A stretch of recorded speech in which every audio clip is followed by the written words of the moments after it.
ओम शांति। जैसा कि हमें बाबा सिखाते हैं, माफ़ करना, माफ़ी देना, ये ड्रामा का साइकिल है, हूबहू रिपीट होता है।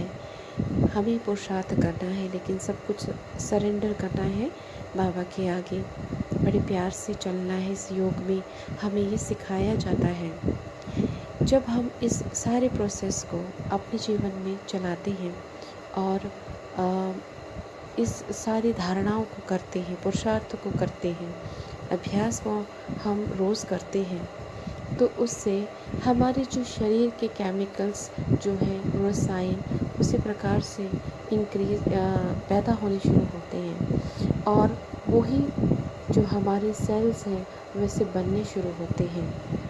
हमारी बॉडी के कई ऐसे सेल्स हैं जिसे कि डिस्ट्रॉय नहीं किया जा सकता और ना ही उसे बनाया जा सकता है, लेकिन कुछ ऐसे सेल्स हैं जो कि डिस्ट्रॉय भी होते हैं और बनते भी हैं। तो हमारी बॉडी के जो सेल्स जो बनते हैं वो हमारे न्यूरॉन्स पे भी जो हमारे दिनचर्या है फिज़िकली को भी जो है कंट्रोल करते हैं या उस तरह से हम बिहेव भी करते हैं। तो जब हम इन सभी अभ्यास से गुज़रते हैं तो हमारा मन शांत होना शुरू हो जाता है।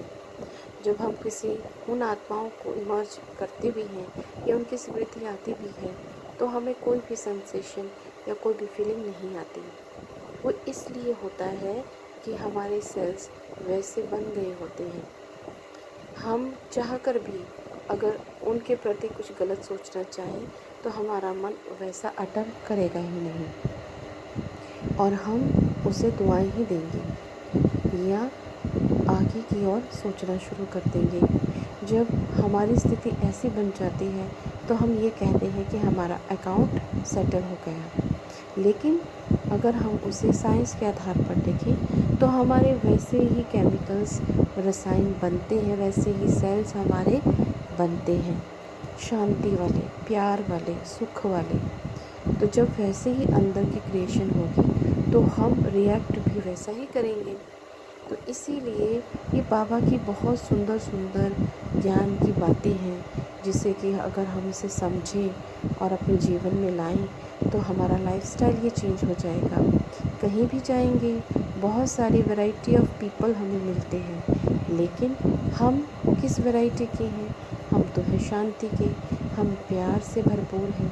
तो हमारे अंदर जो केमिकल्स हैं, जो क्रिएशन जो हो रही है वो है ही सुख शांति के, तो हमारा बिहेवियर भी वैसा होगा और वैसा होने से हमारी इंटेलेक्चुअल पावर, हमारी कंसंट्रेशन पावर बहुत शार्प हो जाती है, जिससे कि डिसीजन मेकिंग पावर और परखने की शक्ति जो है वो अच्छी हो जाती है, क्योंकि ये सब कुछ गुण हमारे भीतर ही है। सिर्फ करना क्या है, उस पर जमी हुई मैल को या उसके ऊपर जो अवगुणों का धब्बा लगा है उसको क्लीन करना है।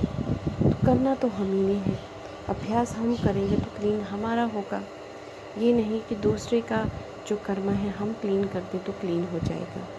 कुछ हद तक, काफ़ी हद तक हमारे शुभ संकल्प कार्य करते हैं, लेकिन सामने वाले का पुरुषार्थ भी मैटर करता है, क्योंकि वो अपनी जर्नी लेके आया है, अपनी यात्रा कर रहा है।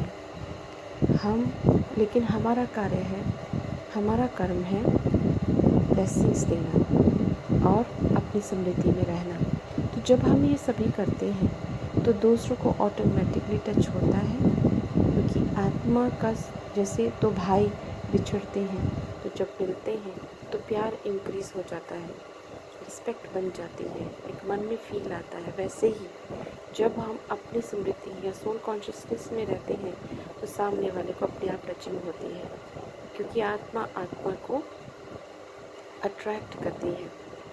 और अगर कोई सद्गुणी है और बाबा के ज्ञान के अकॉर्डिंगली बहुत अच्छा चल रहा है तो सामने वाली आत्मा इन्फ्लुएंस होगी ही होगी, क्योंकि एक भाई अपने दूसरे भाई से उसके अच्छे ओरिजिनल गुणों से मिल रहा है और जो दूसरा भाई है वो अपने ओरिजिनल गुणों को भूल चुका है, लेकिन अट्रैक्शन तो आएगी ही, टचिंग तो आएगी। लेकिन अब उस दूसरे भाई का काम क्या है?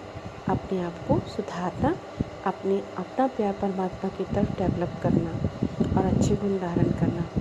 उसी तरह से हम अपने सोल कॉन्शियसनेस में रहें तो हर एक चीज़ का सलूशन मिल जाता है, जिसके बड़े सुंदर अभ्यास की रिकॉर्डिंग्स की गई है और बाबा हमें मुरलियों द्वारा या ज्ञान की किताब के द्वारा या और भी क्लासेस के द्वारा हमें समझाता है।